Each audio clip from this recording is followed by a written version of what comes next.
The helicopter touched down in a storm of dust, sirens, and shouted orders.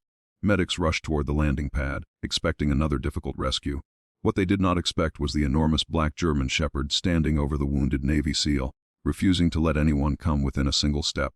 The dog didn't bark wildly or attack. He simply stood between the unconscious soldier and the world, his amber eyes following every movement with chilling precision. Every medic who tried to approach stopped the moment the dog lowered his head and growled. Captain Ethan Hayes had survived an explosion during a classified mission, but barely. His uniform was torn, his breathing shallow, and blood soaked through the emergency bandages wrapped around his chest. The helicopter crew shouted that every second mattered, yet no one could reach him. Hospital security arrived carrying restraint poles, convinced they were dealing with a dangerous military animal that had become uncontrollable. "Move that dog," one guard snapped. The helicopter pilot stepped forward. "That isn't just a dog, that's Ranger. He saved the captain 3 times before we even reached the helicopter. If you force him away, someone will get hurt." Nobody listened. One guard advanced anyway. Ranger's growl became so deep that the sound seemed to vibrate through the concrete beneath everyone's boots. The guard froze instinctively. Years of experience told him this animal was not bluffing. Doctors exchanged frustrated glances. "If we wait any longer," one surgeon whispered, "we'll lose the patient." Inside the emergency department, word spread rapidly. Nurses gathered behind the glass doors, watching the unbelievable scene unfold outside. Some shook their heads. Others quietly prayed. Then someone noticed the newest member of the nursing staff walking calmly toward the entrance. Emily Carter had been at the hospital for less than 2 hours. She was fresh from orientation, still carrying paperwork under one arm. Most employees barely knew her name. A senior nurse rushed over. "Stay back," she warned. "Military K9. Extremely dangerous." Emily looked through the glass at the wounded soldier, then at Ranger. Her expression changed, not with fear, with recognition. Without saying a word, she removed her identification badge, placed it on a nearby chair, and began walking toward the landing pad. "What are you doing?" another nurse cried. "Getting myself fired," Emily answered softly. The doctors watched in disbelief as the probationary nurse ignored every order shouted behind her. Security officers tried stopping her. She simply walked around them. The hospital director stormed outside. "Miss Carter, that's a direct order. Stay back." Emily never slowed.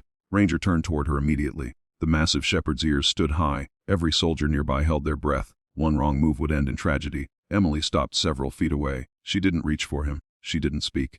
Instead, she slowly rolled up the sleeve of her left arm. A faded military tattoo appeared beneath the hospital lights. Emily held her arm steady, never breaking eye contact with Ranger. Around her, the emergency team waited in stunned silence, expecting the dog to lunge. Instead, his fierce posture softened, his ears lowered, the growling stopped, and he took one cautious step forward.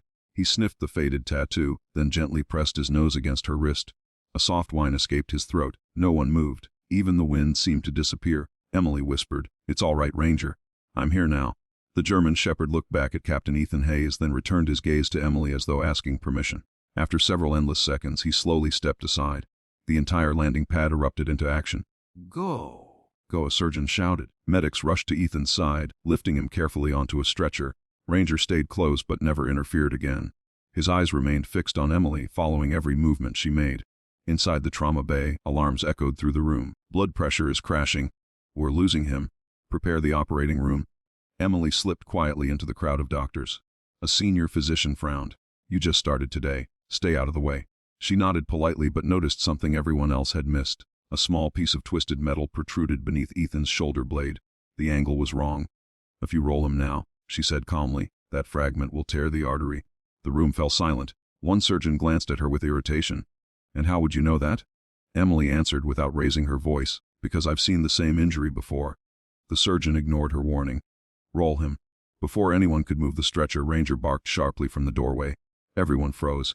Emily stepped closer, studying Ethan's wounds for only a second. "The explosion came from his left side," she said. "The shrapnel traveled downward, not across. He's bleeding internally because it's holding the artery closed." The chief trauma surgeon hesitated. What if she's right? Portable imaging equipment arrived moments later. The scan appeared on the monitor. Nobody spoke. The metal fragment sat exactly where Emily had predicted, barely touching a major artery. One careless movement would have killed Ethan instantly. The chief surgeon slowly lowered his head. She just saved his life. The room changed. The nurse everyone had dismissed only minutes earlier suddenly became the person everyone watched. As Ethan was rushed toward surgery, Ranger refused to leave Emily's side. Outside the operating room, the hospital director finally asked the question that had been haunting everyone. "How did that dog know you?" Emily stared through the glass window at the unconscious captain. Years of carefully buried memories returned all at once. In another life, she said quietly, I trained military combat medics overseas. Ranger was still a young service dog then. Ethan and I served on the same humanitarian mission before he joined the SEAL teams. The hallway fell silent.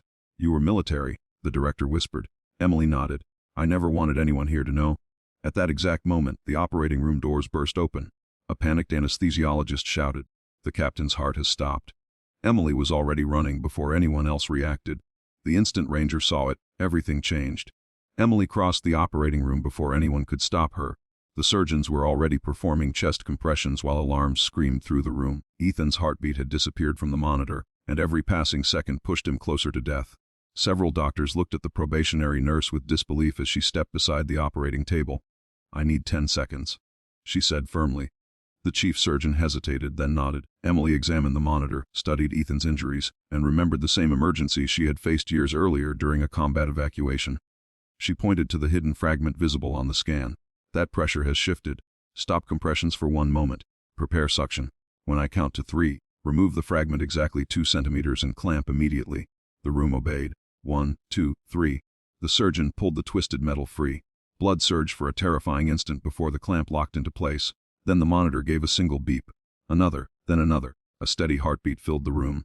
Nobody spoke. Several nurses exchanged stunned glances while the chief surgeon slowly smiled. He's back. Outside the operating room, Ranger lifted his head the instant the heartbeat returned. His tail wagged once before he settled quietly against the wall, as if he had known all along that Ethan would survive. Hours later, Ethan finally opened his eyes in intensive care. His first words were barely a whisper. Ranger. The German shepherd carefully approached the bed and rested his head beside Ethan's hand. The hardened seal smiled weakly before looking toward Emily. I thought I'd never see you again.